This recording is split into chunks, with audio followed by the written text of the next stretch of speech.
Lebanon में दोस्तों इसी तरह से ये आपने इजराइल के अंदर की तबाही देखी। अब लेबनान में इजराइल के एक और फौजी की हमलों में मौत हो गई है। उधर हिजबुल्लाह ने, तस्वीर देखिए, हिजबुल्लाह ने जो इजराइल के हरमीज ड्रोन को मार गिराया है उसकी तस्वीर जारी कर दी है।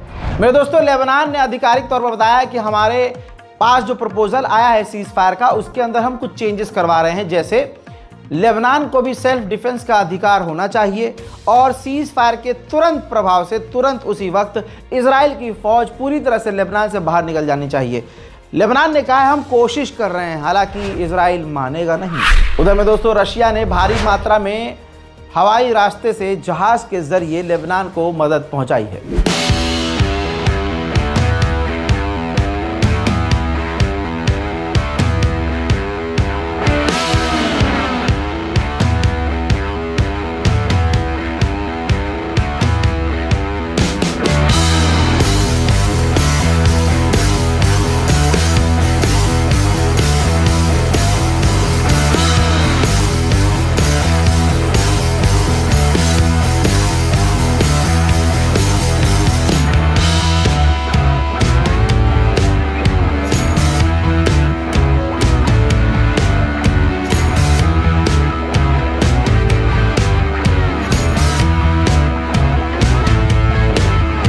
इजराइल ने कामयाबी से लाल सागर से इजराइल के ऊपर तेजी से आते हुए ड्रोन को मार गिराया है।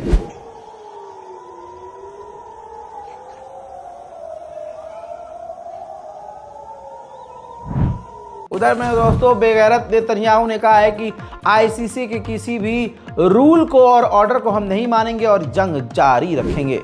उधर मेरे दोस्तों अमेरिका पूरी तरह से बौखलाया हुआ है आईसीसी के बयान पर और फैसले पर और अरेस्ट वारंट पर। एक और सेनेटर, अमेरिकी सेनेटर ने कहा है कि जो देश, लगभग 124 देश जो हैं आईसीसी के साथ काम करते हैं, तो अमेरिकी सेनेटर ने कहा है कि जो देश आईसीसी के लिए काम कर रहे हैं और उसके साथ मिलकर काम कर रहे हैं, हम उन देशों को भी सज़ा देंगे और उनको आइसोलेट करेंगे, यानी उनको काट कर अलग कर देंगे। ये अमेरिका है। मेरे दोस्तों, आपको बता दूं, कनाडा मानता है आईसीसी को। तो कनाडा के प्रधानमंत्री जस्टिन ट्रूडो ने ऐसी बात कह दी है कि दुनिया शॉक में आ गई है। जस्टिन ट्रूडो ने कह दिया है कि अगर नेतन्याहू कनाडा आए तो हम उनको गिरफ्तार कर लेंगे। देखिए, First of all, as Canada has always said, it's really important that everyone abide by international law. This is something we've been calling on from the beginning of the conflict. We are one of the founding members of the International Criminal Court and International Court of Justice. We stand up for international law, and we will abide by all the regulations and rulings of the international courts. This is just who we are as Canadians. Australia, एक Israeli officer, Israeli नेता जाने वाली थी। Australia ने उनके visa को रद्द कर दिया और अपने देश आने से मना कर दिया। कह दिया कि अगर ये नेतन्याहू की नेता हमारे मुल्क में आई तो इसके खिलाफ पूरे देश में खतरनाक प्रदर्शन होंगे, जो हम नहीं चाहते। मेरे दोस्तों, उधर गाजा में हमास के हमले में एक और इजराइल का सैनिक वासिले जहन्नम हो गया है। हजरात मोहतरम, सबसे बड़ी कार्रवाई इजराइल के अंदर हुई है। इजराइल का जो पर्सनल एडवाइज़र 24 घंटे जो उसके साथ रहता था, उस व्यक्ति को गिरफ्तार किया गया है गद्दारी के आरोप में। कहा जा रहा है कि इसी ने तमाम जानकारियां इधर उधर और ईरान तक लीक करी हैं। कहा जा रहा है कि उम्र कैद की सज़ा इसको हो सकती है इजराइल के अंदर। उधर इजराइल ने 3 फिलिस्तीनियों को गिरफ्तार करके उनको कोर्ट में पेश किया है। उनके खिलाफ चार्जेस पेश किए हैं। इल्ज़ाम उन पर यह है कि उन्होंने कट्टरवादी नेता बेंजीवीर को कत्ल करने की कोशिश की है। अमरीकी जो एम्बेसी तेल अवीव में है, वहाँ यहूदी खुद अमरीका के खिलाफ, इस जंग के खिलाफ प्रदर्शन कर रहे हैं। देखिए,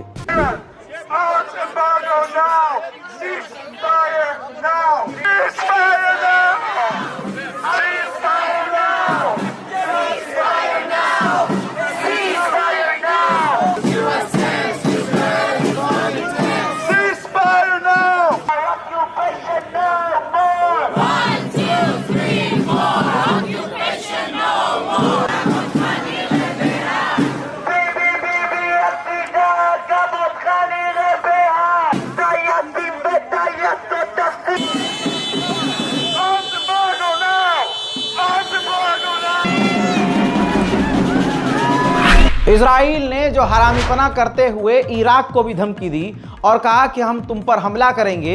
इराक ने तुरंत अरब लीग की मीटिंग बुला ली और अरब लीग की मीटिंग होने के बाद तमाम अरब के देशों ने इजराइल के खिलाफ एकजुटता दिखाई और कहा कि हम हर तरह से इराक के साथ हैं और इजराइल ये गलत कर रहा है। मेरे दोस्तों, इसी मुद्दे पर इराक ने बड़ा ही दिमाग चलाते हुए व्लादिमीर पुतिन से फोन पर बात की है। कहा जा रहा है कि इराक के प्रधानमंत्री ने इजराइल की शिकायत व्लादिमीर पुतिन से की है कि वो हमें बार बार मारने की और हम पर हमला करने की धमकी दे रहा है। उधर इंडोनेशिया ने अरब लीग के मीटिंग के दौरान पूरे अरब देशों से मांग की है कि जितने भी अरब देश हैं वो इजराइल के साथ बिजनेस ट्रेड बंद कर दें। उधर अमेरिका की नाक पे नाक काटते हुए एक बार फिर से यमन के हौथीज ने अमेरिका के MQ-9 रीपर ड्रोन को मार गिराया है। गाजा के अंदर तबाही बहुत ज़्यादा है, बर्बादी बहुत ज़्यादा है, भूख बहुत ज़्यादा है। तस्वीर देखिए, वहाँ बेकरीज लगभग बंद हो चुकी हैं। जो बेकरीज खुली हुई हैं वहाँ पर रोटी और ब्रेड के लिए हज़ारों की तादाद में भीड़ लगी हुई है। कनाडा में जहां पर फिलिस्तीनी समर्थक कनाडा में प्रदर्शन कर रहे थे, वहीं इजरायली समर्थक आ जाता है और फिलिस्तीनी समर्थकों को परेशान करते हुए कहता है कि पूरे फिलिस्तीन और गाजा पर कारपेट बॉम्ब मारकर सबको तबाह कर दो, यानी एक साथ सबको मिटा दो। देखिए, Carpet bomb Palestine, carpet bomb Palestine. Go to Palestine and fight there.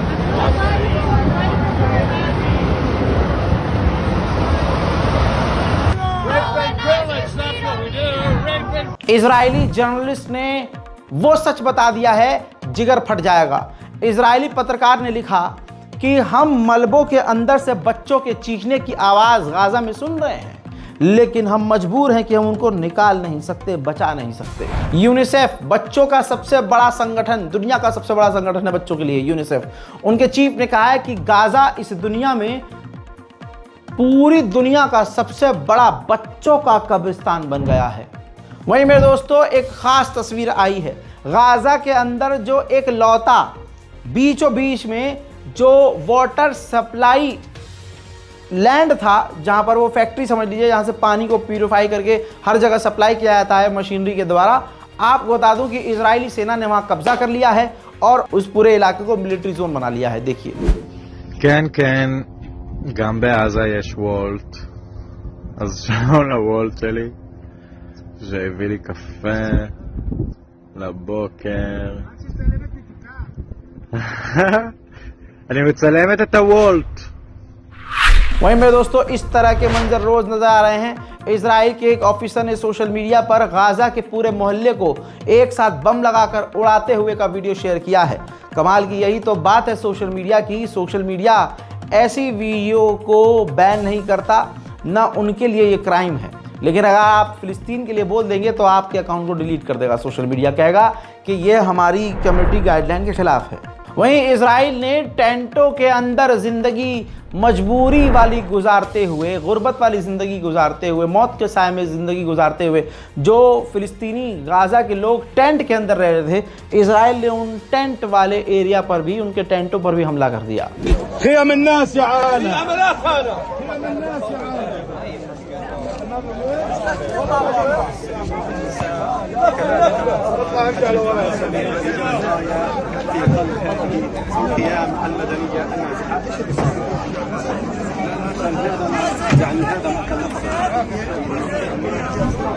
Middle east आई की इन्वेस्टिगेटिव रिपोर्ट यह है कि इजराइल गाजा के अंदर आर्टिफिशियल इंटेलिजेंस से लैस हथियारों का इस्तेमाल कर रहा है फिलिस्तीनियों के खिलाफ, और वो हथियार वो हैं जो उसने भारत की कंपनियों के साथ मिलकर बनाए हैं। वहीं इराक के संगठनों के द्वारा इजराइल के इलाकों पर ड्रोन हमले किए गए हैं।